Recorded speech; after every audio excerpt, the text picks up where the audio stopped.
Freda Josephine McDonald, also known as Josephine Baker, was born to Carrie McDonald June 3, 1906 in St. Louis, Missouri. Opening her eyes to poverty every day, Josephine witnessed firsthand the struggles of women and black citizens of America. The cause and effect of society during her adolescent years groomed her to be the leading lady of importance today. Her love for the two countries that became the foundation for an internationally known entertainment icon, as well as playing a vital role during World War II. Carrie McDonald had worked for a German family around the time that Josephine was conceived. Although a male figure in her life remained absent, Josephine had always believed that her biological father was white and not the man who claimed her as his daughter. Having survived 4 marriages throughout her lifetime, it could be safe to say that she rarely depended on anyone in her life. She continued to display her independence as a single African-American woman as she continued her travels throughout America as well as overseas. As a young girl, she was sent to work for white women who often abused her. Being homeless and coming into her preteen years, Josephine survived the race riot that took place in East St. Louis, July 2, 1917. Earlier that year, 470 African Americans were hired to replace white workers who had gone on strike. Many African Americans were migrating to St. Louis during that time to escape the oppressions of the South and looking to gain financial security. World War I was still lingering in the minds of Americans at that time, and it had changed the lives of many white men, women, and children, as well as African Americans. The government would drive nearly 2.8 million men by the summer of 1918. This removed mothers from their homemaking positions and placed women in the factories in order to keep the economy moving. It had also offered employment opportunities to African Americans. On May 28, 1917, a city council meeting was held in St. Louis. White workers angrily lodged complaints about black migrant workers. Rumors flooded the air about black men fraternizing with white women and armed robbery of white business owners. Shortly after the meeting, nearly 3,000 white men left the meeting with the intent to terrorize and destroy.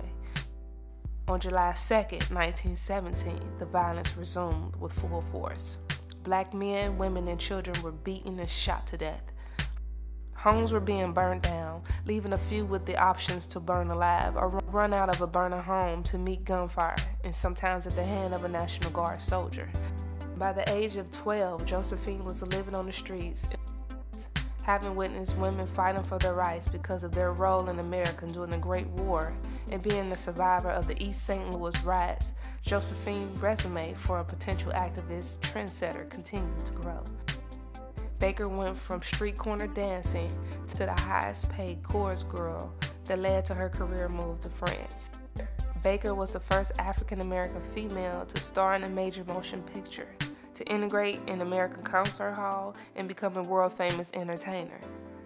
She was also the first American-born woman to receive the French Military of Honor.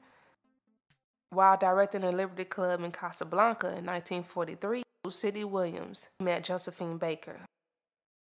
Sidney spoke on the conflict between the white American soldiers and black American soldiers that landed in Casablanca. Liberty Club was a neutral meeting place for soldiers. Sidney explained how Josephine was the first entertainer to convert a popular song into prayer.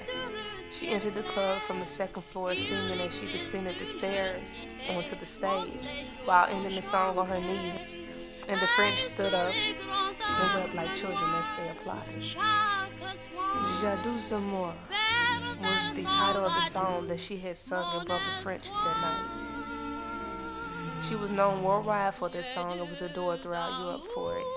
The meaning of this song fit perfectly for Josephine simply because it spoke of the love that she had for Paris and America, the two countries that had made her who she was. She used her position as a famous entertainer to contribute to the greater needs of society. looking on the positive side of life and taking her past for what it was, the thing that made her strong.